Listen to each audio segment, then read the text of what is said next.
பாரதிய ஜனதா கட்சியுடைய பொறுப்பாளர்கள் பதில் சொல்லணும். ஏன்னா சாய் சரவணகுமார் நீக்கிறதுக்கு காரணத்தை ஏன் நீங்கள் சொல்லவில்லை?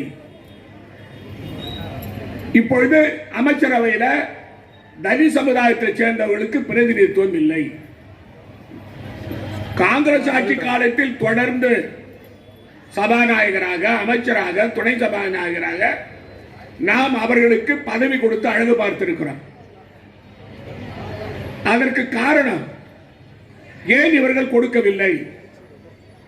பாரதிய ஜனதா கட்சி ஏன் தலித் மக்களை புறக்கணிக்கிறது என்பதற்கு முக்கியமான ஒரு உதாரணம் இருக்கு, காரணம் இருக்கு.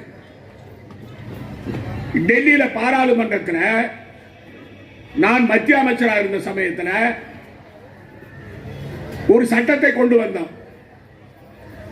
அதாவது அரசு வேலை வாய்ப்பில் எப்படி 16% இடஒதுக்கீடு தாழ்த்தப்பட்ட மக்களுக்கு நாம் கொடுக்கிறோமோ அதே போல பதவி உயர்விலும் கொடுக்க வேண்டும் என்று ஒரு சட்டத்தை மரியாதைக்குரிய அன்னை சோனியா காந்தியுடைய அறிவுரையின் பேரில் டாக்டர் மன்மோகன் சிங் அவர்கள் கொண்டு வந்தார். அந்த சட்டத்தை பாராளுமன்றத்தில் சமர்ப்பித்து அதை நிறைவேற்றுவதற்கான எனக்கு உரிமை கொடுக்கப்பட்டது. பாராளுமன்ற மக்களவையில் அன்னை சோனியா காந்தி அவர்கள் முதல் வரிசையில் அமர்ந்திருக்கிறார்கள். நான் இரண்டாவது வரிசையில் இருந்தேன். நான் எழுந்த அந்த சட்டத்தை பாராளுமன்றத்தில் நிறைவேற்றுவதற்காக முன்மொழிகின்ற சமயத்தில் பாரதிய ஜனதாவுடைய தூண்டுதல் பேரில் அந்த சட்ட புத்தகத்தை என் கையிலே இருந்து ஒரு உறுப்பினர் பிடுங்கினார். அந்த சமயத்தில் அதை நான் கவனிக்கவில்லை. அவர் என் பின்னால் இருந்து வந்தார். ஆனால் அதை கவனித்த சோனியா காந்தி அம்மையார் அவர்கள் அவர் பிடுங்க வருகிறார் என்று தெரிந்தவுடனேயே அந்த சட்ட புத்தகத்தை அவரிடமிருந்து பறித்து என் கையிலே கொடுத்தார். இதிலிருந்து என்ன தெரியுது? காங்கிரஸ் கட்சி அன்னை சோனியா காந்தி, தலைவர் ராஜீவ் காந்தி, இந்திரா காந்தி அம்மையார், நேரு அவர்கள், தலைவர் ராகுல் காந்தி எல்லாம் தலித் சமுதாயத்துக்காக பாடுபடுகின்ற தலைவர்கள் என்பது தெரியும். அதுக்காக தான் இந்த உதாரணத்தை நான் உங்களுக்கு சொல்றேன். நான் அனுபவிச்ச நேரடியா. ஆனால் அந்த சட்டத்தை 11 ஆண்டு காலமாக மோடி ஆட்சி வந்த பிறகு கிடப்பில் போட்டு விட்டார்கள். இந்த தலித் சமுதாயத்தைச் சேர்ந்த ஊழியர்கள் எல்லாம் போராட்டம் நடத்துகிறார்கள். ஆனால் அதை பற்றி அவர்கள் கவலைப்படவில்லை. பாரதிய ஜனதா கட்சி தலித் விரோத கட்சி என்று எல்லோருக்கும் தெரியும். ஆனா 3 சட்டமன்ற உறுப்பினர்கள் மக்களால் வாக்களிக்கப்பட்டு புதுச்சேரி மாநிலத்தில் சட்டமன்ற உறுப்பினர் வந்து அமைச்சர் கொடுத்து அந்த அமைச்சரை எடுத்த பிறகு மீதி 2 பேர்கள் இருக்கிறார்கள். ஏன் அவர்களுக்கு ரங்கசாமி அமைச்சர் பதவி கொடுக்கவில்லை? அதற்கு காரணம் என்ன? நீ பாரதிய ஜனதாவுக்கு அடிமையா? பாரதிய ஜனதா சொல்வதனால் கொடுக்கவில்லையா? அல்லது தலித் மக்களுக்கு நீ விரோதியா? ரங்கசாமி அவர்கள் பாரதிய ஜனதாவோடு கைகோர்த்து கொண்டு தலித் மக்களுக்கு விரோதியாக செயல்படுகிறார். புதுச்சேரியில 18% மேல் தலித் மக்கள் இருக்கிறார். அவர்களுக்கு காங்கிரஸ் ஆட்சி காலத்தில் தான் எல்லா திட்டத்தையும் நிறைவேற்றணும். 20 அம்ச திட்டத்தை நிறைவேற்றணும், இலவச வீடு கட்டு திட்டத்தை நிறைவேற்றணும். அது மட்டும் இல்லாம அவர்களுக்கு தலித் மக்களுக்கு குறிப்பா கலப்பு திருமணத்துக்கான நிதி கொடுத்தோம், ஈமச்சடங்கள் பணத்தை உயர்த்தி கொடுத்தோம். இது இல்லாம தலித் சமுதாய பிள்ளைகளுக்கு புத்தகம் இலவச புத்தகம் கொடுத்தோம். அந்த பிள்ளைகள் படிப்பதற்கு உதவித்தொகை கொடுத்தோம். இதையெல்லாம் கொடுத்த பிறகு அந்த தலித் சமுதாய மக்கள் மேலே வர முடியவில்லை.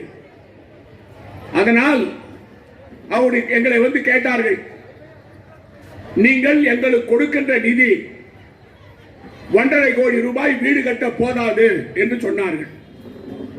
நான் முதலமைச்சராக இருக்கும் பொழுது கந்தசாமி அவர்கள் அமைச்சராக இருந்தார், அந்த துறையுடைய அமைச்சராக இருந்தார். 5 லட்சமாக உயர்த்தி அந்த தலித் மக்களுக்கு அந்த பணத்தை கொடுத்தோம் காங்கிரஸ் ஆட்சி காலத்தில்.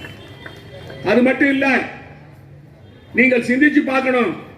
காங்கிரஸ் கட்சி தலித் மக்கள் மீது புதுச்சேரி மாநிலத்தில் எந்த அளவிற்கு மதிப்பு மரியாதை வைத்திருக்கிறது என்பதை நீங்கள் சிந்திக்க வேண்டும்.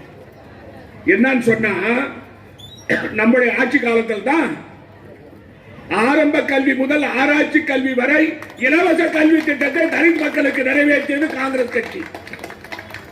காங்கிரஸ் ஆட்சியில் இந்தியாவில் எந்த மாநிலத்திலையும் கிடையாது, புதுச்சேரி மாநிலத்தில் மட்டும்தான் நாம நிறைவேற்றி காட்டணும், அதை நடைமுறைப்படுத்தணும். ஒரு வருடத்திற்கு 53 கோடி ரூபாய் நிதியை ஒதுக்கணும். கிரண்பேடி எதிர்த்தாங்க, அதை எதிர்த்து நாம செஞ்சோம். அடுத்து தாழ்த்தப்பட்ட மக்களுக்கு அதை நிறைவேற்ற நடவடிக்கை எடுக்கும் பொழுது நம்முடைய ஆட்சி முடிஞ்சு போச்சு, நம்ம செய்ய முடியல. இதை நான் சொல்றதுக்கு காரணம், தலித் சமுதாய மக்கள் எப்பொழுதும் காங்கிரஸ் கட்சியோடு இருக்கிறவர்கள், காங்கிரஸ் கட்சிக்கு ஆதரவாக இருக்கிறவர்கள். அதனால்தான் பாரதிய ஜனதா கட்சி அதை எதிர்க்கிறார்கள். நான் கேட்கிறேன், இந்த ஆட்சி புதுசா வந்திருக்கீங்களே, சிறப்பு கூறு நிதி 235 கோடி ரூபாய் நம்முடைய பட்ஜெட்ல, நம்ம காலத்தில் அந்த 235 கோடியில 95% அந்த மக்களுக்கு அந்த பணத்தை நம்ம நிறைவேற்றணும், முடிச்சு கொடுத்தோம். இப்ப சொன்னாங்க பாருங்க, மரியாதைக்குரிய நீலகங்காதரன், அவர் தான் அந்த அமைப்புக்காக வருவாரு, அவங்க எங்களை வந்து கேட்பாரு, இந்த நிதி வந்து செலவு இல்லாம இருக்குன்னு சொல்லுவாரு. அந்த துறை அதிகாரிகளை அழைச்சு பேசி அந்த நிதியை 95% நிதியை முறையாக செலவிட்டது காங்கிரஸ் ஆட்சிக்காரங்க.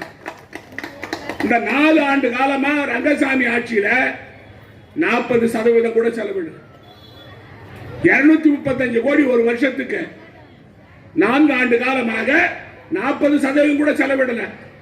இது தலித் விரோத கட்சி இல்லையா? தலித் விரோத ஆட்சி இல்லையா?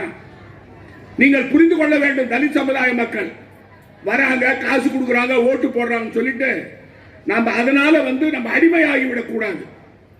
இப்ப பாரதிய ஜனதா கட்சி பணத்தை நம்பி இருக்கிறது. என்ஆர் காங்கிரஸ் பாரதிய ஜனதா கட்சிக்கு மண்டிட்டு போயிட்டான். ரங்கசாமி அடிமை ஆயிட்டாரு பாரதிய ஜனதா கட்சிக்கு. நேற்று சொல்றாரு, பத்திரிகையாளர்கள் பேட்டி கொடுக்கும் போது கேட்கிறாங்க, உங்க ஆட்சி ஊழல் ஆட்சின்னு சொல்றாங்க, பொதுப்பணித்துறையில 30% ஊழல் நடக்குதுன்னு சொல்றாங்க, நீங்க என்ன சொல்றீங்கன்னு கேட்கிறாங்க. அதுக்கு நேரடியாக பதில் சொல்ல.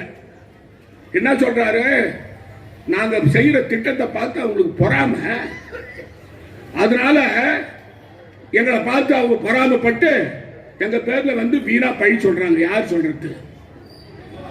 உங்களுக்கு பொதுப்பணித்துறையினுடைய தலைமை பொறியாளர் லஞ்சம் வாங்கும் போது சிபிஐ கையும் களவமா பிடிச்சது. இதை விட என்ன ஆதாரம் வேணும்? நீங்க சிந்திச்சு பாருங்க. நான் கேட்கிறேன், இப்ப சொன்னாரு, எனக்கு முன்னாலே பேசிய சொன்னாரு, அனந்தராம சொன்னாரு, 6 டன் சந்தன கட்ட ஒரு மந்திரி இடத்துல இருக்குது, அப்புறம் கள்ளச்சாராயம் இருக்குது.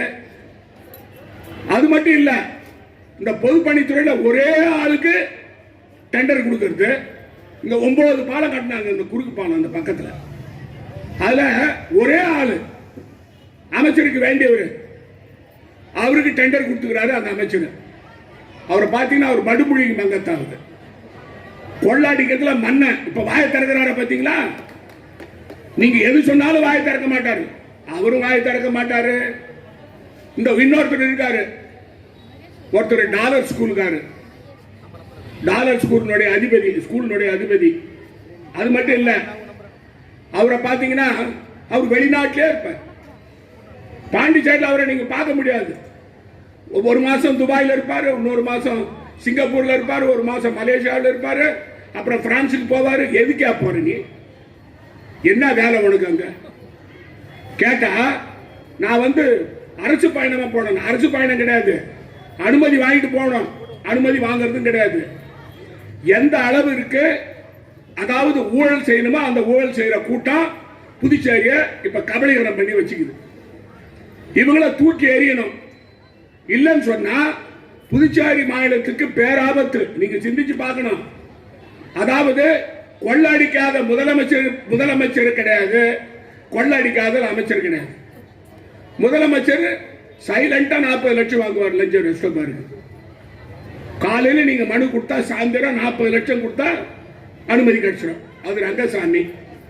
அது மட்டும் இல்ல, அவர் சொல்றாரு நான் எளிமையான வாழ்க்கை. சொன்னாங்க இல்லைங்களா, நாளைக்கு பத்திரிகையாளர் சந்திப்பு வச்சுக்கிறேன், அதுல விளக்கமா சொல்லுவோம். அதெல்லாம் நானும் ஒவ்வொரு வாரமா சொல்றேன், இந்த துறையில ஊழல் நடக்குது, அதாவது பொதுப்பணித்துறையில ஊழல் நடக்குது, முதலமைச்சர் ரங்கசாமி துறையில ஊழல் நடக்குது, அதே போல கல்வித்துறையில லஞ்சம் இல்லாம எதுவும் நடக்கல, வருவாய்த்துறையில லஞ்சம் இல்லாம நீங்க மனு கொடுத்தா உங்களுக்கு சர்டிபிகேட் கிடைக்காது, அதே போல நீங்க போனீங்கன்னு வச்சுக்க பத்திரப்பதிவு துறையில லஞ்சம் இல்லாம பத்திரம் பதிய மாட்டாங்க. இது ஒரு ஆட்சியாக. ஆனா எந்த அளவுக்கு மோசம் சொன்னா, முட்டை வாங்குறது லஞ்சம். அதாவது முட்டை வாங்குறாங்க பிள்ளைகளுக்கு, அந்த முட்டை வந்து 50 கிராம் இருக்கணும் பிள்ளைகளுக்கு கொடுக்கறதுக்கு, அங்கன்வாடி பிள்ளைகளுக்கு. அது 40 கிராம் வாங்கி அதுல ஒரு 37 லட்சம் ரூபாய் மாசம் கொள்ளடிக்கிறான். முதலமைச்சர் ரங்கசாமி அரிசி வாங்குறதுல 2 கோடி ரூபாய் மாசம் லஞ்சம் வாங்குறாரு. அப்புறம் அவர் லெக்சஸ் கார் வாங்க மாட்டாரு. ஒரு மாசத்துல உனக்கு 2 கோடி வருது, உனக்கு 1.5 கோடி தான் அந்த காரு. ஒரு மாசம் வாங்குற லஞ்சத்திலே வாங்கிடலாமா லெக்சஸ் காரு? ஆனா எளிமையான முதலமைச்சர் ரங்கசாமி வந்து ரொம்ப எளிமையானவர். அவர் வந்து ரொம்ப எளிமையா தான் போவாரு, எளிமையா தான் வருவார். ஆனா லெக்சஸ் கார் வச்சிருப்பாரு. இப்படிப்பட்ட வேஷதாரிகள் புதுச்சேரி மாநில மக்களை ஏமாத்துறவங்க, அவங்க கிட்ட மாட்டிக்கிட்டு முழிக்குது புதுச்சேரி. ஆனா நீங்க பாத்தீங்கன்னா பாரதிய ஜனதா கட்சியில இருந்து மந்திரி வராரு, பாரதிய கட்சியில இருந்து பொதுச் செயலாளர் வராரு, எல்லாரும் வரானுங்க இந்த புதுச்சேரிக்கு. ஏதாவது புரோஜனம் உண்டா புதுச்சேரிக்கு இவங்களால? இந்த புதுச்சேரியில சட்டம் ஒழுங்கு கெட்டு போச்சு. கஞ்சா, அபினு, பிரவுன் சுகரு, இது ஒரு பக்கம் இருக்குது. இன்னொரு பக்கம் புதிய கல்விக் கொள்கை, அதை கொண்டாந்துக்கிறீங்க. அதுல நம்ம பிள்ளைங்க பூரா தோல்வி அடிச்சுக்கிறாங்க. +2 படிச்ச பிள்ளைங்க மொத்தம் காரைக்கால் புதுச்சேரியில் சுமார் 1000 பேர் தேர்வு பண்ண முடியல, ஜெயிக்க முடியல. ஏன்னா இந்த புதிய கல்விகளை இந்திய திணிச்சனால பண்ண முடியல. தமிழ்நாடு முதலமைச்சர் மரியாதைக்குரிய ஸ்டாலின் அவர்கள் இருமொழி கொள்கை கொண்டு வந்திருக்கிறார். அதன் மூலமா இந்திக்கு இடமெல்லாம் சொல்லிக்கிறார். உங்களால் சொல்ல முடியுமா? உங்களுக்கு முதுகெலும்பு இருக்கா? சொன்னார் ரங்கசாமி, மறு நிமிஷம் வீட்டுக்கு போயிடுவாரு. பதவிக்காக, பதவி சுகத்துக்காக, நாற்காலிக்காக இந்த ஆட்சி நடந்து கொண்டிருக்கிறது. இதை தூக்கி எறியணும். தூக்கி எறிகிற சக்தி யாரு? நீங்க தான் தூக்கி எறிகிற சக்தி. இந்த என்ஆர் காங்கிரஸ் பாஜகவை தூக்கி எறிகிற சக்தி நீங்க தான். உங்களால் தான் பண்ண முடியும். நீங்க மக்கள்கிட்ட, கிராம மக்கள்கிட்ட போய் சொல்லணும், இந்த அரிசி வாங்கத்துல ஊழல் பண்றாங்க. இந்த 100 நாள் வேலை திட்டம் காங்கிரஸ் ஆட்சியில 20 கோடியை 30 கோடி ஆக்கி கொடுத்தோம். இப்ப என்ன ஆச்சு? நான் கேட்கிறேன், அந்த கிராமத்தில் போய் கேட்கிறேன். நாங்க இந்த திருக்கனூர் பகுதியில ஒரு மந்திரி தொகுதி, அது 10 நாள் கூட வேலை இல்லை. ஒரு வருஷத்துல 10 நாள் வேலை கிடைக்கல மக்களுக்கு. காங்கிரஸ் ஆட்சியில கொண்டு வந்த திட்டம். அதாவது கல்லூரியில வந்து நீங்க போனா எவ்வளவு பணம் வாங்குறாங்க, கேபிடேஷன் ஃபீ வாங்குறாங்க. எதுக்கும் கண்ட்ரோல் கிடையாது. ஒட்டுமொத்தமா இந்த ஊழல் ஆட்சியை வீட்டுக்கு அனுப்பணும்னு சொன்னா, நான் தலித் சமுதாய மக்கள் மட்டும் இல்ல, பிற்படுத்தப்பட்டவர்கள், தாழ்த்தப்பட்டவர்கள், சிறுபான்மை சமுதாயத்தை சேர்ந்தவர்கள் மற்றும் இந்த ஊழல் ஆட்சியை தூக்கி எறிய வேண்டும் என்று கங்கணம் கட்டி கொண்டிருக்கின்ற அனைவரும் ஒருங்கிணைந்து ரங்கசாமி ஆட்சியை, என்னால் பிஜேபி அரசை தூக்கி எறிவோம் என்று கூறி விடைபெறுகிறேன். நன்றி, வணக்கம்.